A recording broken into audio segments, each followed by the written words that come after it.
কাশ্মীর সমস্যা সমাধানে ইরানের নতুন প্রেসিডেন্টের ভূমিকা চায় জামায়াত। প্রশ্ন ফাঁসের টাকা আল্লাহর রাস্তায় খরচ করেছি বললেন আবেদ আলী।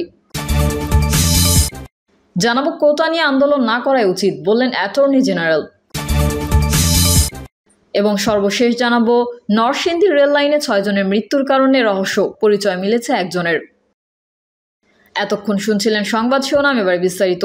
তবে তার আগে অনুরোধ থাকবে আমাদের চ্যানেলটি সাবস্ক্রাইব করে বেল আইকনটি ক্লিক করুন। কাশ্মীর সমস্যা সমাধানে ইরানের নতুন প্রেসিডেন্টের ভূমিকা চায় জামায়াত। ইসলামী প্রজাতন্ত্র ইরানের নবনির্বাচিত প্রেসিডেন্ট মাসুদ পেজেশকিয়ানকে অভিনন্দন জানিয়েছে জামায়াত ইসলামীর আমির ডক্টর শফিকুর রহমান।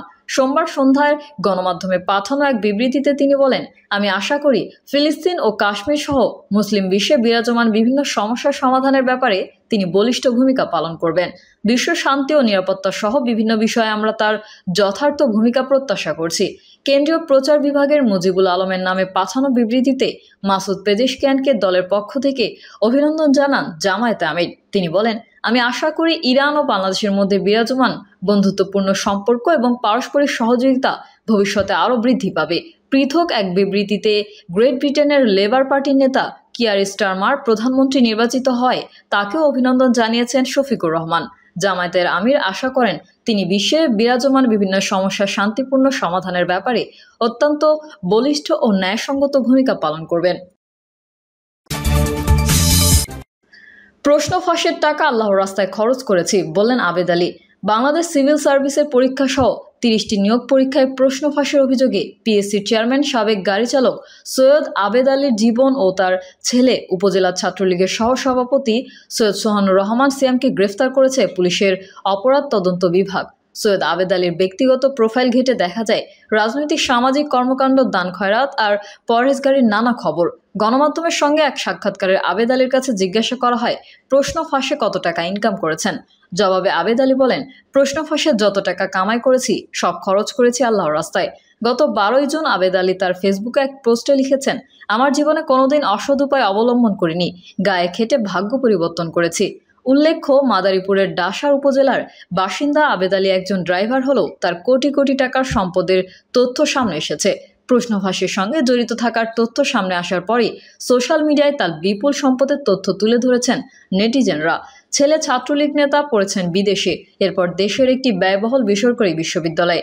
ঢাকার ভেতর তার 2টি বহুতল ভবন, মাদারীপুরে আলিশান বাড়ি রয়েছে এমন তথ্যও সামনে এসেছে।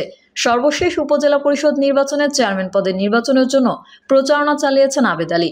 আবেদ আলী সমাজের বিত্তবান ও প্রভাবশালীদের সঙ্গে নিয়মিত চলাফেরা করতেন, প্রশাসনের কর্তা ব্যক্তিদের সঙ্গেও ওঠা বসা করতেন তিনি। কোটা নিয়ে আন্দোলন না করাই উচিত বললেন অ্যাটর্নি জেনারেল। সরকারি চাকরিতে মুক্তিযোদ্ধা কোটা বিষয় নিয়ে শিক্ষার্থীদের আন্দোলন না করাই উচিত বলে মন্তব্য করেছেন attorney general M Amin Uddin. সোমবার অ্যাটর্নি জেনারেলের কার্যালয়ে এক ব্রিফিংয়ে এমন মন্তব্য করেন তিনি বলেন, আদালত আদেশ দিয়েছেন, সেই আদেশের বিরুদ্ধে সরকার আপিল বিভাগে গিয়েছে। এই মুহূর্তে এই ধরনের আদালতের প্রতি ওনাদের আন্দোলনটা আমি মনে করি ওনাদের না করা উচিত হবে। আমি বলবো, আদালতে যে বিষয়টা বিচারাধীন সেই বিষয়টা রাজপথে না আনা, কারণ এটা আদালত তো আছেই, বিচারটা হচ্ছে। সেক্ষেত্রে ওনাদের আমি একটু ধৈর্য ধরতে অনুরোধ করব। আমি মনে করি আন্দোলনটা না করাই ভালো। তিনি আরও বলেন, আগামী বৃহস্পতিবার এই বিষয়টি আবার শুনানির জন্য আসবে। আমরা বুধবারও যদি পূর্ণাঙ্গ রায় পাই তাহলেও সিপি করব। এর আগে গত 4 জুলাই সরকারি চাকরিতে মুক্তিযোদ্ধা কোটা বাতিল করে জারিকৃত পরিপত্র অবৈধ ঘোষণা করে দেওয়া রায়। এর আগে গত 4 জুলাই সরকারি চাকরিতে মুক্তিযোদ্ধা কোটা বাতিল করে জারিকৃত পরিপত্র অবৈধ ঘোষণা করে দেওয়ায় রায় স্থগিত করেন আপিল বিভাগ। ওই দিন হাইকোর্টের রায় স্থগিত চেয়ে রাষ্ট্রপক্ষের করা আবেদনের উপর শুনানি হয়নি। রিট আবেদনকারী পক্ষের আবেদনে প্রধান বিচারপতি ওবায়দুল হাসানের নেতৃত্বাধীন 6 বিচারপতির আপিল বেঞ্চ আবেদনটির শুনানি নট টুডে, আজ নয় বলে আদেশ দেন। তবে রাষ্ট্রপক্ষকে হাইকোর্টের রায়ের বিরুদ্ধে নিয়মিত লিফটও আপিল করতে বলেছে সর্বোচ্চ আদালত। এর আগে গত 5 জুন সরকারি চাকরিতে মুক্তিযোদ্ধা কোটা বাতিল করে জারি করা পরিপত্র অবৈধ ঘোষণা করে রায় দেন হাইকোর্ট। বিচারপতি KM কামরুল কাদের ও বিচারপতি খিজির হায়াতের সমন্বয়ে গঠিত হাইকোর্ট বেঞ্চ এই রায় ঘোষণা করেন। এরপর ওই আদেশের বিরুদ্ধে আপিল বিভাগের রাষ্ট্রপক্ষ আবেদন করলে গত 9 জুন চেম্বার জজ আদালত এ বিষয়ে আপিল বিভাগের নিয়মিত বেঞ্চে শুনানির জন্য আজকের দিন ধার্য করেন। আপিল বিভাগের চেম্বার বিচারপতি এম এনায়েতুর রহিম এই আদেশ দেন। এর আগে কোটা বাতিল করে 2018 সালের 4 অক্টোবর পরিপত্র জারি করা হয়। তারও আগে নারী কোটা 10%, মুক্তিযোদ্ধা কোটা 30% এবং জেলা কোটা রয়েছে 10% সহ আরও কিছু সংখ্যক কোটা বিদ্যমান ছিল। সরকারের জারি করা পরিপত্র অনুযায়ী নবম গ্রেড এবং দশম গ্রেড 13তম গ্রেডের ক্ষেত্রে মেধাভিত্তিক নিয়োগ দেওয়ার কথা বলা হয়। একই সঙ্গে এসব গ্রেডে নিয়োগের ক্ষেত্রে বিদ্যমান কোটা পদ্ধতি বাতিল করা হয়। প্রসঙ্গত, তৃতীয় চতুর্থ শ্রেণীতে কোটা ব্যবস্থা বহাল রয়েছে।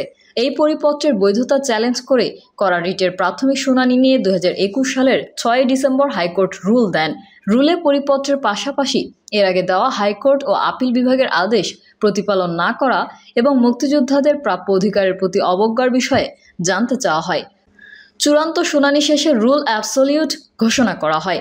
এদিকে রায় ঘোষণার পর রিট আবেদনকারীর আইনজীবী মনসুরুল হক চৌধুরী গণমাধ্যমকে বলেছিলেন, মুক্তিযোদ্ধা কোটায় নবম থেকে 13তম গ্রেডে নিয়োগ দেওয়ার ক্ষেত্রে আর কোনো বাধা থাকলো না। স্বাধীনতার পর সংবিধান প্রণয়নের আগেই মুক্তিযোদ্ধার জন্য 30% কোটা প্রবর্তন করা হয়। এটি চলমান অবস্থায় 2018 সালে সরকার পরিপত্রের মাধ্যমে মুক্তিযোদ্ধাদের 30% কোটা নবম থেকে 13তম গ্রেডের ক্ষেত্রে বাতিল করার বিষয়টি ছিল অপমানজনক। সুপ্রিম কোর্টের রায় অনুসারে 30% কোটা বাস্তবায়ন করার বিষয়টি স্পষ্টতই উল্লেখ রয়েছে। পরে কোটা পদ্ধতি পুনর্বহালের বিষয়ে হাইকোর্টের রায় স্থগিত চেয়ে রাষ্ট্রপক্ষ আপিল বিভাগে আবেদন করলে বিষয়টি গত 9 জুন চেম্বার আদালতে ওঠে। সেদিন আপিল বিভাগের চেম্বার আদালত আবেদনটি আপিল বিভাগের পূর্ণাঙ্গ বেঞ্চে 4 জুলাই শুনানির জন্য নির্ধারণ করেন। ধার্য তারিখ 4 জুলাই আপিল বিভাগের রিট আবেদনকারীর পক্ষে একদিনের সময়ের আর্জি জানায়। এর পরিপ্রেক্ষিতে 4 জুলাই আপিল বিভাগ নট টুডে বলে আদেশ দেন। নরসিংদী রেল লাইনে 6 জনের মৃত্যুর কারণ নিয়ে রহস্য, পরিচয় মিলেছে একজনের। নরসিংদীর রায়পুরায় পৃথক ট্রেনে কাটা পড়েছে 6 জনের মৃত্যু হয়েছে। এদের মধ্যে একজনের পরিচয় পাওয়া গেছে, বাকিদের পরিচয় এখনও নিশ্চিত হতে পারেনি পুলিশ। একসঙ্গে এতজনের মৃত্যু নিয়ে রহস্য তৈরি হয়েছে। সোমবার ভোর 5:30টার দিকে চট্টগ্রাম থেকে ছেড়ে আসা ঢাকাগামী মেইল ট্রেনে কাটা পড়ে 5 জন ও দুপুর 12:15টার দিকে কাললী এক্সপ্রেস ট্রেনে কাটা পড়ে আরও একজনের মৃত্যু হয়। রায়পুরা উপজেলার মেথিকান্দা রেলগেট এলাকায় 2 কিলোমিটার অদূরে পলাশতলী ইউনিয়নের খকচর কমলপুর এলাকায় এই ঘটনা ঘটে। খবর পেয়ে rail police bureau of investigation, পুলিশের অপরাধ তদন্ত বিভাগ, রায়পুরা ও জেলা পুলিশের ঊর্ধ্বতন কর্মকর্তা ঘটনাস্থলে এসে মৃত্যুর কারণ অনুসন্ধানে কাজ করেন। পরিচয় শনাক্তে মরদেহের ফিঙ্গারপ্রিন্ট সংগ্রহ করেছে পিবিআই। নিহত সবাই পুরুষ, তাদের বয়স আনুমানিক 15 থেকে 25 বছর বলে জানিয়েছেন রেলওয়ে কর্তৃপক্ষ। রেলওয়ে সূত্রে জানা যায়, সকাল 8:30টার দিকে রায়পুরা উপজেলার মেথিকান্দা রেলগেট এলাকায় পলাশতলী ইউনিয়নের কমলপুরে রেললাইনের পাশে ছিন্নভিন্ন 5টি মরদেহ পড়ে থাকতে দেখেন স্থানীয়রা। পরে স্থানীয়রা পুলিশকে খবর দেয়। পরে রেল পুলিশ, পিবিআই, রায়পুরা ও জেলা পুলিশের ঊর্ধ্বতন কর্মকর্তারা ঘটনাস্থলে এসে মরদেহ উদ্ধারের কাজ শুরু করেন। তবে তাৎক্ষণিকভাবে এ ঘটনার কারণ জানাতে পারেনি পুলিশ। প্রিয় দর্শক, এই ছিল এখনকার সর্বশেষ সংবাদ।